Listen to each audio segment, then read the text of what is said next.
guys, welcome back. I wanted to do another video on another part of this road trip. I don't know if you guys have heard of the Salt Flats, which are kind of like right outside of Salt Lake City. I read about this incredible antique mall that was right on the way to these Salt Flats, and I'm like, I need to check it out, and I'm gonna see if I can find anything cool, and I am gonna take you guys with me, and then I'm also gonna show you guys these Salt Flats. It's always weird to me on road trips. You never know what antique shops are gonna be good, which ones are gonna be bad. I actually ended up doing really well here. This place was a little bit next level for an antique shop. Just off of the freeway.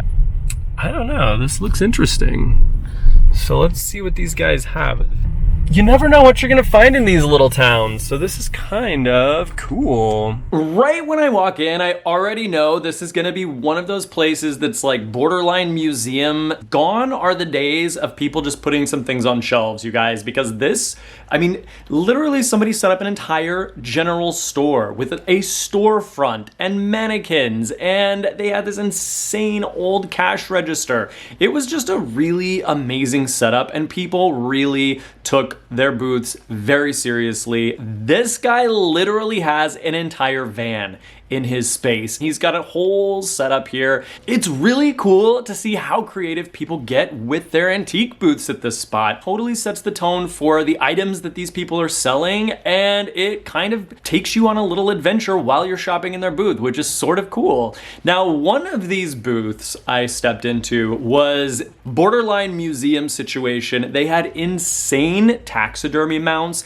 things that were life-size in incredible poses. Wow, they really took this taxidermy thing to the next level, if I do say so myself. One of the things that I did see in this booth that I do want to show you guys, you do have to be a little bit careful sometimes when you're buying any kind of artifacts, anything that's a little bit older that might be Native American or cultural. Now, this particular booth has a ton of incredible Native American artifacts and art, and there's really, really cool stuff here. Now, one of the things I see is this old pipe bag, and I love beaded Native American work. Now, this looks super old, but this is one of the reasons you have to be a little bit careful. There are tons of websites where you can actually order imported beaded patterns, and so people will take these beaded panels and stick them on old leather goods and say that it's Native American. Now, this beaded bag, unfortunately, I don't think is authentic. This is actually one of these import companies, very well-known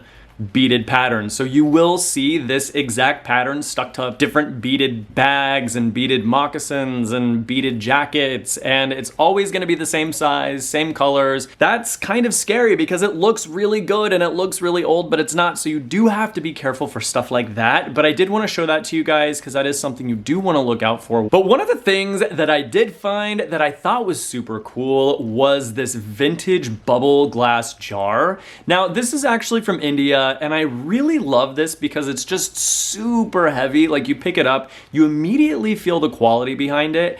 It's all hand-blown glass within this brass cage. So the glass is actually coming out of the brass a little bit. This is what's called bubble glass, and people really like this stuff, and you can get it in all kinds of different colors. I particularly really like the ruby bubble glass because it looks amazing with the gold. So I definitely got this because this was a really good price for one of these.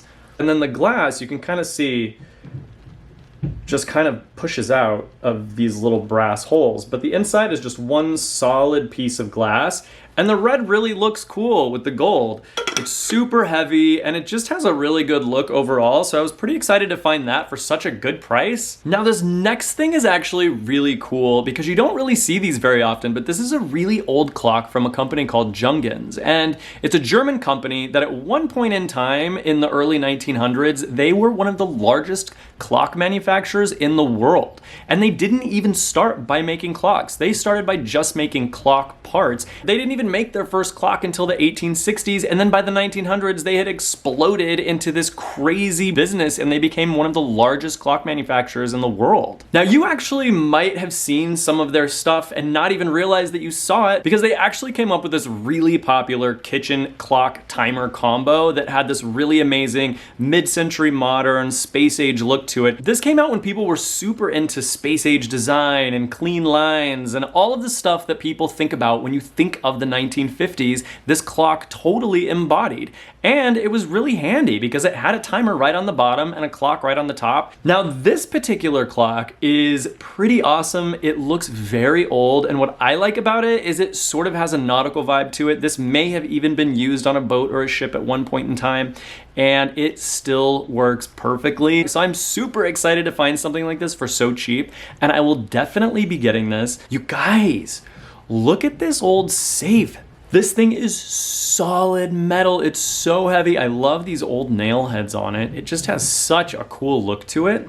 Obviously, I didn't get this, but I definitely wanted to show that to you guys. It just looks super old. I would love to know the story behind this, where it came from, how it got here. I'm a huge fan of Chinese abalone shell carvings. Some of these things can be incredibly ornate, and the majority of the ones that you're gonna find are actually like a flat panel that you'd set up on like a plate stand, and they've got really intricate details that are pushed all the way through. Some people even put like a little light behind it. It makes this really beautiful effect. This particular one is really interesting because I've never seen one of these before where it's like a little cup, but you guys, the detailing on this is pretty incredible. So I'm just gonna show this to you guys. So it's like a little cup, and it's a bird sitting on a leaf. Even the bird is super detailed. It's completely carved from one single shell. So I was super excited to find that because it was also a really good price. I've never seen one of these before. If anybody knows what you think this is used for, comment and let me know, because it looks like it was some kind of like a spoon or something. I definitely wanted to show this to you guys. This thing looks insane. It's a Turkish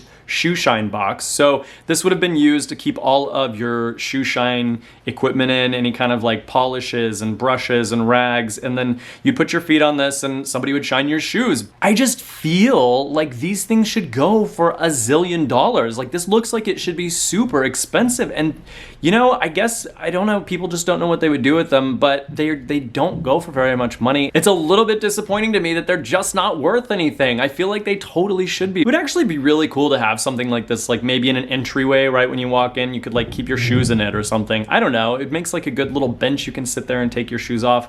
I don't know. I guess there's other things you can do for it besides use it as a shoe shining box, but for whatever reason, they're not that expensive, and if you want one, you can find them for pretty cheap. This next thing that I found, they're not super valuable, but I did get it because I actually really like when people repurpose stuff like this. So this is just an old post office box that somebody had taken and they made just kind of like a bank out of it. And I really like these. And I normally see a lot of these where it's just a single bank with the door, but this one has the 2 doors and they don't want a lot of money for it. So I'm probably gonna grab that.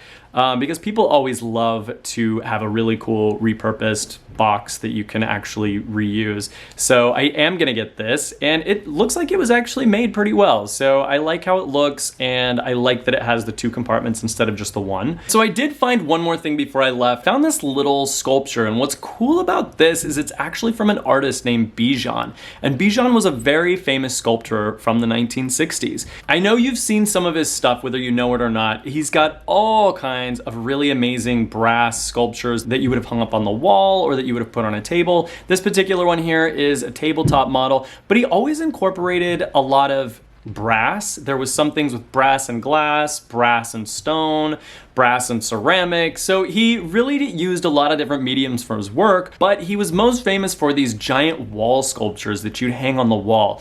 Very mid-century modern, and people still love these till this very day. I've even had a couple of them in my store. But what's cool is each one is gonna have a little signature somewhere on it. You just kind of have to look, and it's really hard to see if the sculpture is really big, but I'm sure you've seen some of these. They're just these insane brass sculptures that you would have hung on the wall of like a tree with some birds, and they're usually really, really big and pretty heavy, and it's like multiple parts that are all kind of screwed together, but they're really incredible. If you had an original piece of his back in the 1960s, they were still pretty expensive for the 1960s. It probably would have gone for around $900, but that same piece today would be worth over $5,000. So the values for his work have gone up substantially. Now, unfortunately, Bijan just passed away in 2016, but you can still find a lot of his stuff in mid-century shops and in stores all over the world. Super popular, super well loved, and a lot of really amazing things that you can find by that guy. So you guys, I did end up making it to the Salt Flats, and I feel like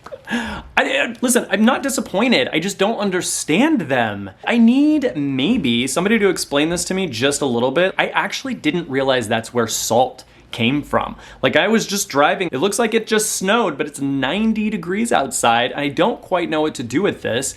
I don't know how salt works in general, but like, I've been to salt mines in other countries. Like in Colombia, they have insane salt mines that you can actually get tours on. And it's like these majestic caverns where it's like this magical experience. They carve these insane sculptures out of these salt walls. It's really next level, you guys. And then I was here and I'm like, oh, so we just rake it up off the ground, just get a broom and sweep it into a jar and then just send it. I mean, I'm sure there's more to it than that. I didn't know what to do with it. So I went and I walked on it, but I wasn't the only one, you guys. Apparently that's what people do. A lot of people walk on the salt here. So I got out of the car and I went and I checked it out. And not only do people walk on it, people drive on it. People do donuts on it. Like, I don't know. People do all kinds of stuff on this salt.